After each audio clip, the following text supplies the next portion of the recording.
Isang routine protocol para sa Filipinos in distress.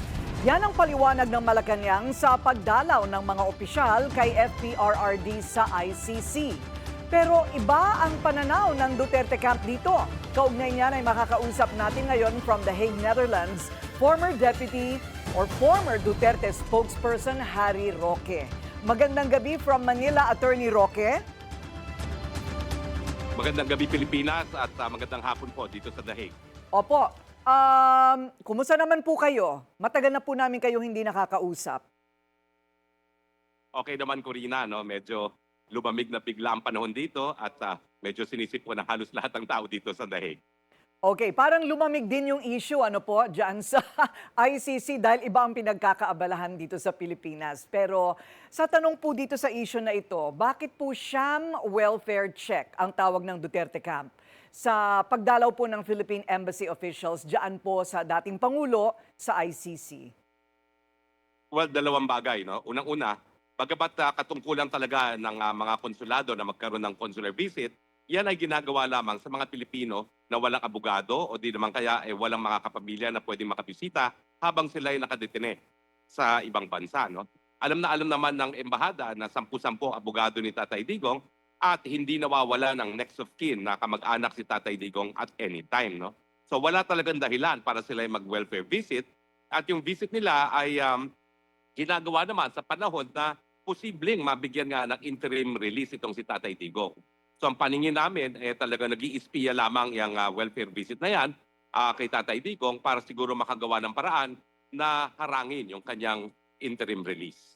Okay, for the interim release, ano pong mga bansa ang tinitignan po ng kampo ni dating Pangulo na maaaring magbigay sa kanya ng ganoong klaseng acceptance or accommodation? Well, wala po akong personal na kaalaman. Pero dahil pinag-aaralan ko naman po ang galaw ni VP Sara, 3 bansa po ang nakikita ko. No? Yan ang bansang France, Belgium, or Germany.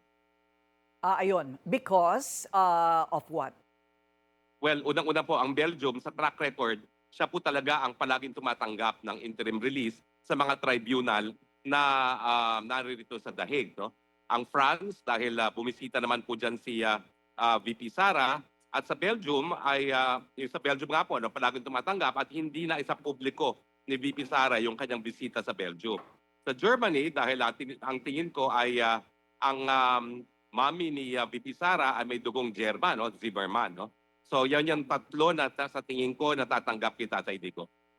May kumpirmasyon po ba na kasama talaga si dating Senator Antonio Trillanes sa mga dumalaw sa dating Pangulo? Well, kukumpirmahan ko po na hindi niya nakitang personal si Tatay Digong dahil tanging pamilya lang po at mga abogado ang nakakapasok at nakikita si Tatay Digong. Pero sumubok po si Senator Trillanes? Ano po? Hindi ko po nakuha. Opo, sumubok po siya? Did he try to see the former president? Well, many people have tried and they have not succeeded. So wala rin po talagang pagkakataon si Trillanes na makita si Tatay Digong. Kailan po ninyo huling nakausap ang Duterte family, sir?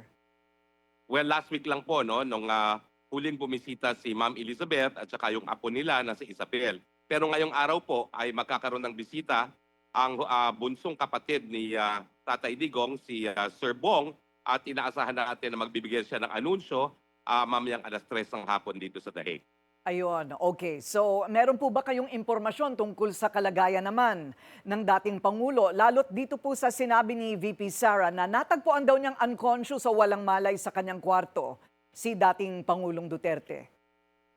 Well, ako naman po ay pinagbigay alam ko kay VP Sara yung impormasyon na pinarating sa akin ng isang empleyado sa detention facility na nahulog nga daw sa sahig si Tatay Digong at tumama ang ulo.